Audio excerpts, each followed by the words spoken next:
Esforça-te e tem bom ânimo. Essa é a palavra desse dia.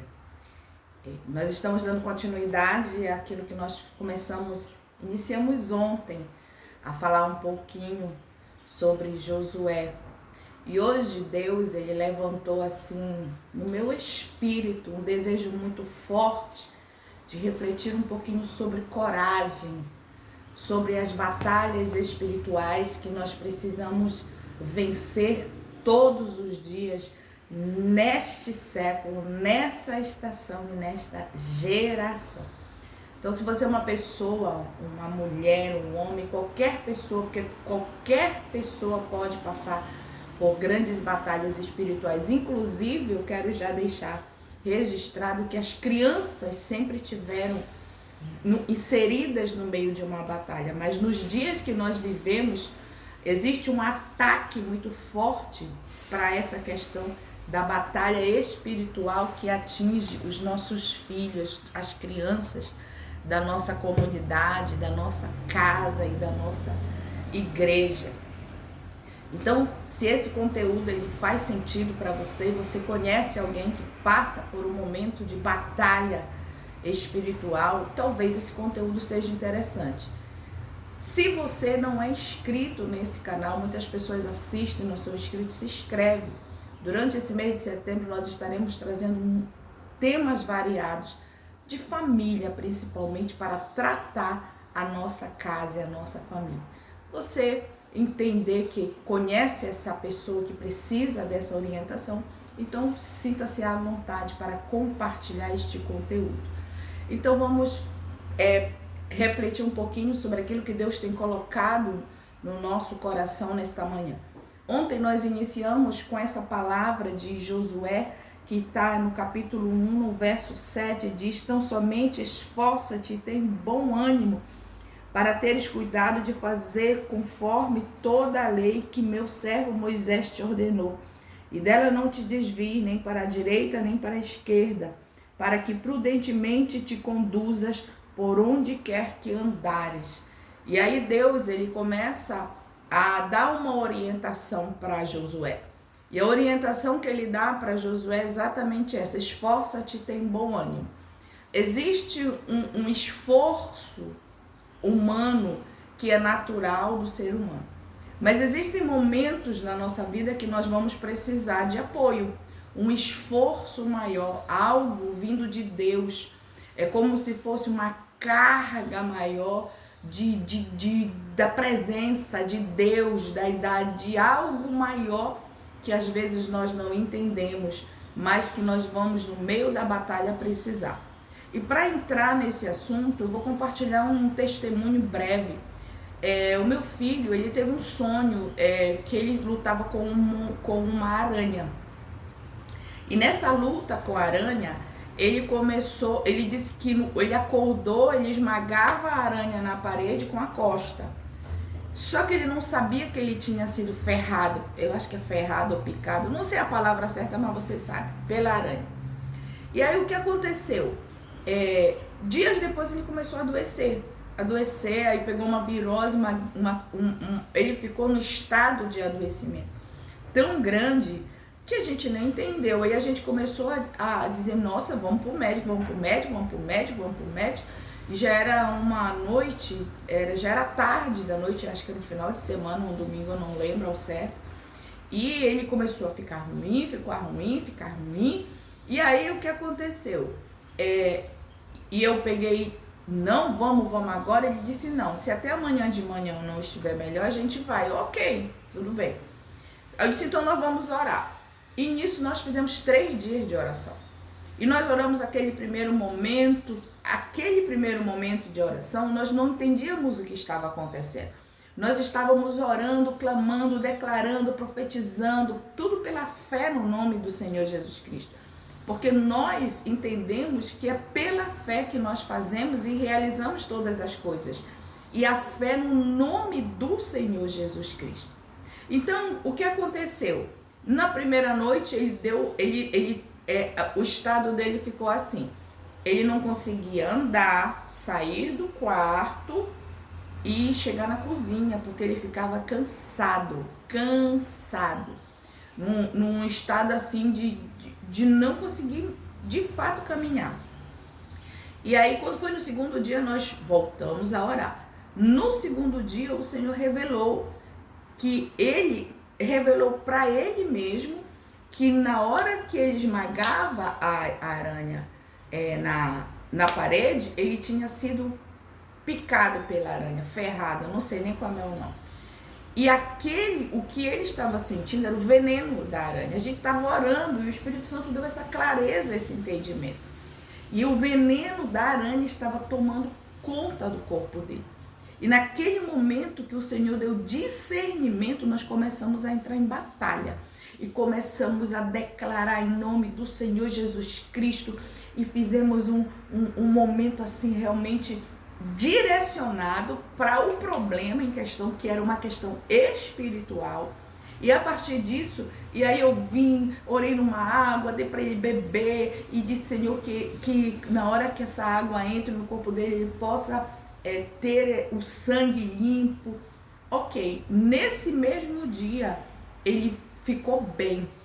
No terceiro dia, nós oramos para agradecer ao Senhor. E o porquê que eu trago esse testemunho? Porque a gente tem que entender que a gente vive uma batalha espiritual. Existe um momento na nossa vida que é exatamente esse momento que a gente não pode brincar mais. Não dá mais para brincar de ser cristão. Não dá mais para brincar, eu sempre falo, o crente mimizento. Existe uma batalha sendo travada nesta nação, na sua casa, pela sua família e pela sua vida. E eu e você precisamos entender isso. Se nós não entendermos isso, nós vamos viver todo o tempo correndo ao natural, mas sendo que o que está acontecendo é sobrenatural. Nós vamos ficar todo o tempo correndo, tentando resolver na matéria aquilo que nós devemos resolver no espírito. E quando foi agora, esse mês, eu senti de nós estarmos falando o mês todo sobre algumas questões. E uma delas é a batalha espiritual. Você tem o direito de não acreditar. Ok, tudo bem, não tem problema nenhum. Nós respeitamos, eu sempre gosto de falar que nós respeitamos o contraditório. Tem pessoas que não acreditam em Deus, ok, não tem problema nenhum, não acredita. A nossa intenção é não convencer ninguém, porque nós não temos o poder de convencer ninguém. Mas quem convence é a palavra de Deus. A minha palavra, você pode duvidar, você pode desacreditar, você pode desprezar, não tem problema. Nós não queremos aqui autovalidação, nós queremos despertar pessoas para que elas entendam que existe uma batalha e que não há mais tempo da gente ficar brincando de ser cristão. Então, dentro de toda essa estrutura, também tem pessoas que não acreditam no diabo. Ok, o diabo agradece. Não tem problema nenhum. Eu não acredito no diabo. Ok, não tem problema. Eu não acredito no demônio, eu não acredito em nada do mundo espiritual. Ok, não tem problema. O mundo espiritual das trevas agradece. Ok, não tem problema você não acreditar. Mas eu acredito. E eu sei que hoje, no nosso dia, nós estamos vivendo uma batalha travada. Dias atrás, a minha irmã, que é minha parceira de oração, ela disse assim, tu já percebeu que parece assim que existe um silêncio no mundo espiritual? E eu não tinha me atentado disso. Sabe que tu tens razão? É como se existisse um silêncio assim, sabe? Um silêncio programando algo que nós não sabemos e nós também não entendemos. Mas nós precisamos nos posicionar. E o nosso posicionamento começa dentro da minha casa. O meu posicionamento começa na minha vida. alinhando a minha vida à vontade e aos propósitos de Deus, vivendo uma vida de santidade na presença de Deus, vivendo na palavra de Deus e levantando altar de adoração dentro da minha casa. Então, o primeiro posicionamento não é fora, é dentro de casa. Então, a gente tem muito essa ideia, vou me posicionar na rua. Não, meu irmão, volte para dentro da sua casa. Volte para dentro da sua casa e tira o altar de palha. Sabe aquela palha que pega fogo rápido e fica só a cinza e não fez nada e não construiu nada? Limpa esse altar. Restaura o teu altar dentro da tua casa. Coloca a lenha para queimar, a lenha do fogo do Espírito Santo para queimar. E aí você começa a entrar em batalha pela tua casa, pela tua família, pelo teu casamento, pelos teus filhos. E é engraçado que muitas vezes nós atendemos famílias e casais e eles já chegam assim: eu já cheguei aqui para me separar, para me divorciar. As pessoas não entendem que no meio da luta, da tribulação, da tempestade, não dá para decidir nada. Você não tem condições, nem eu e ninguém, de decidir, tomar decisões importantes que vão afetar toda a tua casa no meio da batalha. Então, no meio da batalha, eu peço ajuda. Eu vejo qual é a minha rede de apoio. Eu me uno com pessoas que possam me ajudar. Ao invés de eu ficar todo o tempo reclamando, eu vou para a luta, para a batalha, entendendo que isso também é uma questão espiritual. E aí quando eles chegam a nós, já é para o divórcio, mas eles não chegam antes, no momento do conflito, da aflição, no momento que eles param de se falar por vários dias, no momento que não existe mais o toque, nem a intimidade, que é uma das primeiras coisas que é logo encerrado no momento da crise do casamento.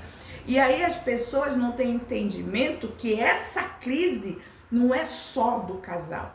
Essa crise no casamento que pode dar um divórcio, ela vai afetar totalmente as tuas futuras gerações, os teus filhos. Porque na realidade o casal é a base. Mas a intenção do adversário é afetar a tua casa, a tua família, a tua descendência. E aí a gente fica envolvido em dores, no meio das dores, e a gente não consegue ter clareza para pedir ajuda antes de chegar nessa situação da separação.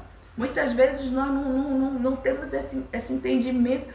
Mas ninguém pode saber da minha vida. Quando separar, não vão saber? Se divorciar, não vão saber? Então, no meio do conflito, no meio que os dois ainda estão ali discutindo, brigando, não se entendendo, ninguém pode saber.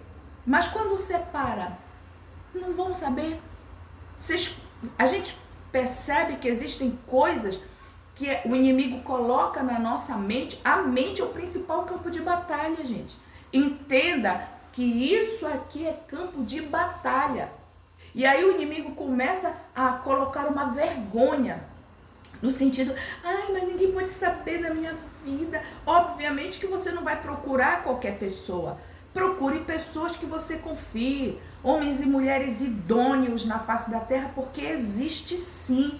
Não procure qualquer um. Procure pessoas que você sabe que você vai ter essa rede de apoio, esse amparo. Procure uma ajuda profissional também. Homens e mulheres também profissionais que estão aí fazendo mediação e são homens e mulheres de Deus e podem ajudar você a vencer essa batalha. Mas a primeira batalha que você precisa vencer é aqui. Eu não quero que ninguém saiba que o meu casamento tem problema. Eu não quero que ninguém saiba que o meu casamento tem problema. Eu só fico batendo a selfie, batendo a foto, postando a minha alegria, postando a minha felicidade falsa, que às vezes, muitas vezes não é real. E chega dentro de casa, é um desastre, tudo descarrilhado. Eu sempre costumo usar a ilustração do trem fora do trilho. Existem casas que estão nessa condição, o trem fora do trilho. Mas você já parou para pensar por que o trem ficou descarrilhado?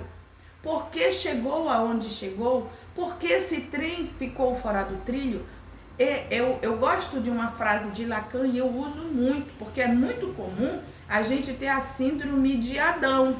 A gente simplesmente fala, mulher que tu me deste, a gente procura o outro para culpar. Mas a gente tem dificuldade de olhar para a nossa responsabilidade no processo. Então a frase diz assim mesmo, qual é a tua responsabilidade na desordem pela qual você se queixa?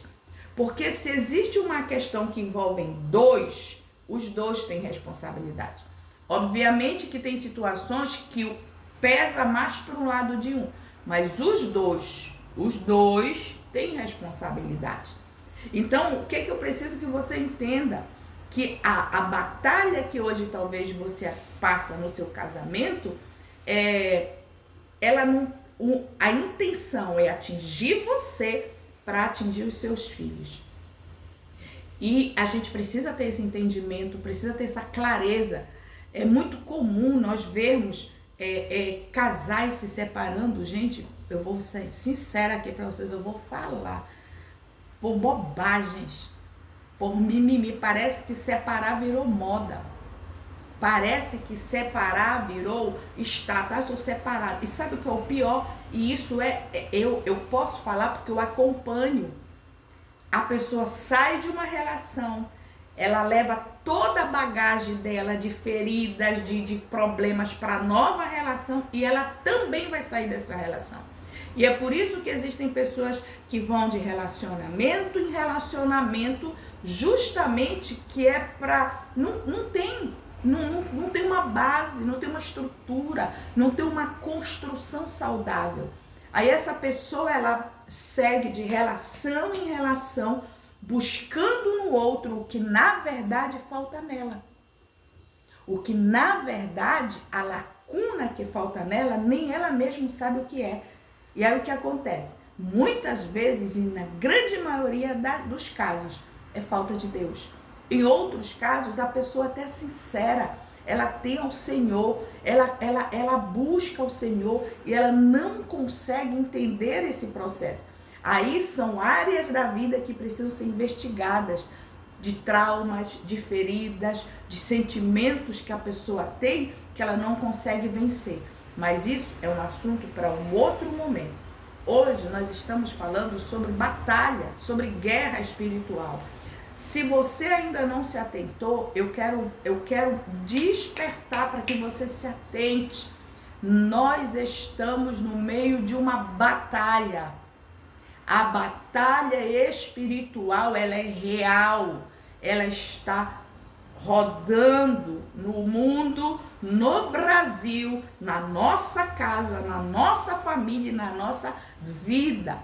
E eu vou trazer 3 pontos rapidamente que interferem na nossa vida pessoal. Apesar de eu ter trazido algumas questões de casal, porque nossa intenção é trabalhar realmente famílias nesse tempo, tem uma questão que é uma estratégia do inimigo contra a nossa vida.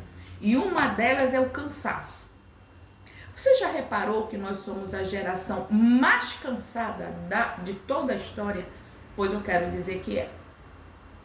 Nós somos a geração cansada.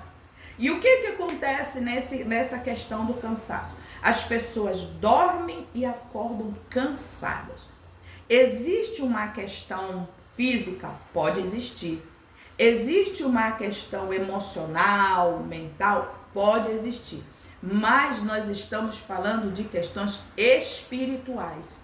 Existe um cansaço espiritual que o inimigo coloca nas pessoas para que elas sintam fraqueza, para que elas não se sintam força, para que elas possam viver como se elas estivessem assim todo o tempo, eu não tenho força, eu estou muito cansada, eu vou dormir cansada, eu acordo cansada, eu não consigo fazer nada porque é um cansaço. Já falei aqui alguns fatores, mas eu quero me deter no espiritual. Existe um cansaço espiritual e você precisa se levantar contra isso na sua vida, porque a partir desse cansaço você não tem nem disposição de orar, você não tem disposição de buscar, você não tem disposição de ler a palavra, e isso é muito sério. Uma outra estratégia que o inimigo tem levantado dentro dos nossos dias é desânimo. Você já tentou fazer alguma coisa desanimado? Não é muito difícil. É quase uma missão impossível, eu costumo falar. Por quê? Porque desanimado nós não vamos render. Desanimado nós não iremos produzir, desanimado nós não iremos conseguir. O desânimo, ele vai sugando a nossa energia, a gente vai ficando... eu não tenho vontade. Aí a gente fica refém da nossa vontade. Nós não podemos fazer o que nós precisamos quando a vontade aparecer, senão a gente não vai fazer nada nunca. Nós precisamos fazer mesmo sem vontade. Por quê?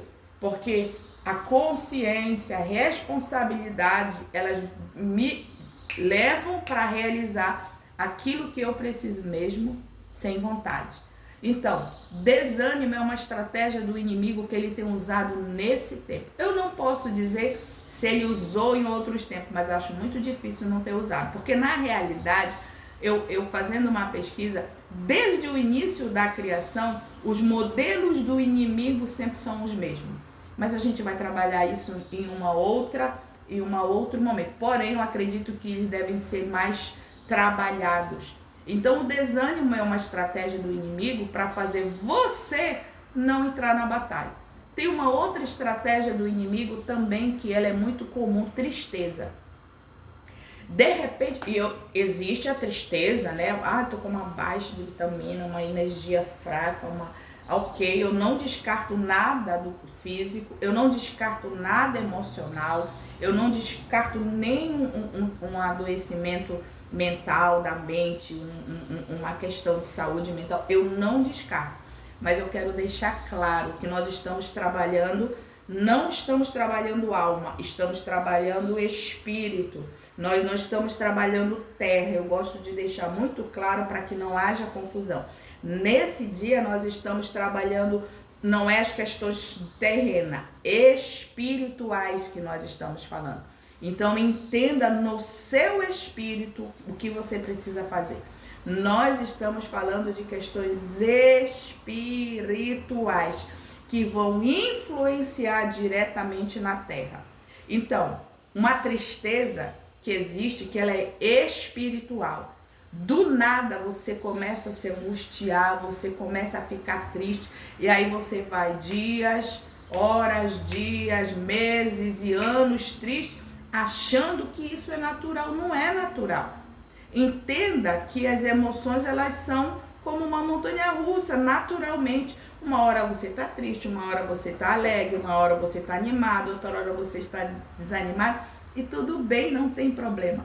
Mas quando eu estaciono em um sentimento, muitos anos, muito tempo, como por exemplo a tristeza, isso precisa ser avaliado, isso precisa ser investigado, isso precisa ser observado. E na esfera espiritual, você precisa entender se você tem dessas questões acontecendo com você. O cansaço, o desânimo ou a tristeza. Os três, eu vou fazer rapidamente um resumo. É como se eles fossem uma energia que nós temos, ok? Sendo que essa energia, o inimigo, ele suga essa energia. E ele vai tirando essa energia. Ele vai extraindo, é como um saco furado. Tudo aquilo que a gente recebe vai passando. E aí a gente vai continuando desanimado, a gente vai continuando triste, a gente vai continuando cansado. A estratégia para esse tempo é você se posicionar. Se levante em nome do Senhor Jesus Cristo. Que todo cansaço, que todo desânimo, que toda tristeza, que o inimigo colocou na tua vida para te impedir de caminhar, para te impedir de andar na presença de Deus, para te impedir de orar, para te impedir de buscar o Senhor, para te impedir de ler a palavra e para te impedir de lutar pela tua família. Em nome do Senhor Jesus Cristo, que nesta hora, toda aquela ação das trevas que vem a partir desse desânimo, dessa tristeza, desse cansaço, caia por terra na autoridade do nome de Jesus. Eu, nesse momento, fiz uma oração, mas você não deve ficar só com essa oração. A partir dessa declaração, desta oração, se levante em nome de Jesus, se levante em Deus, se levante na presença de Deus, volta a falar, tira o altar de palha, de empolgação do meio da tua casa, limpa o altar, limpa, se for preciso, quebra o altar de Baal, quebra os postes ídolos, quebra tudo lá dentro da tua casa que traz eu estou falando de uma questão espiritual. Eu não estou falando para você quebrar nada dentro da sua casa. Pelo amor de Deus, não quebre nada dentro da sua casa. Entenda que é espiritual. Você quebra no espiritual. Não é quebrando dentro da sua casa, não. Pelo amor de Deus, não faça nada que você não tenha uma orientação de Deus para fazer. E tudo que você precisar fazer, chame alguém, uma pessoa madura, um homem, uma mulher de Deus, de fé, que possa te ajudar nesse processo. Então, quando eu falo de queimar, de quebrar, são espiritual, tudo aquilo que nós temos dentro de nós, de altares, de ídolos, de postes ídolos, tira, remove, em nome do Senhor Jesus Cristo. Levanta um altar dentro de ti. E a partir de você levantar um altar dentro de ti, você levanta um altar dentro da sua casa, onde você vai adorar a Deus com louvores, onde você vai adorar ao Senhor declarando a palavra, onde você vai salmodiar na presença dele, onde você vai dançar para ele, porque Deus está levantando sim um exército de homens e mulheres para pelejar nesse tempo, e você está escalado, só que você precisa se posicionar.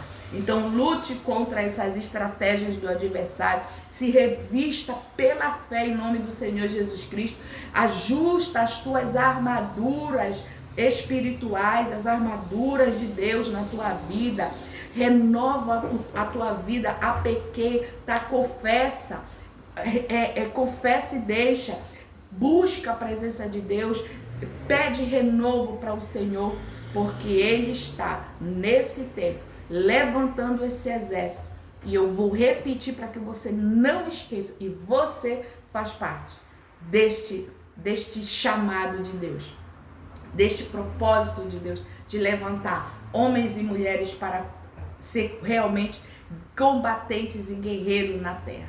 Então, agora é com você, depende de você, depende do seu posicionamento. Se posicione na sua casa. E eu realmente desejo, em nome do Senhor Jesus Cristo, que você viva dias em Deus que você nunca imaginou viver, porque Ele é Deus que nos surpreende.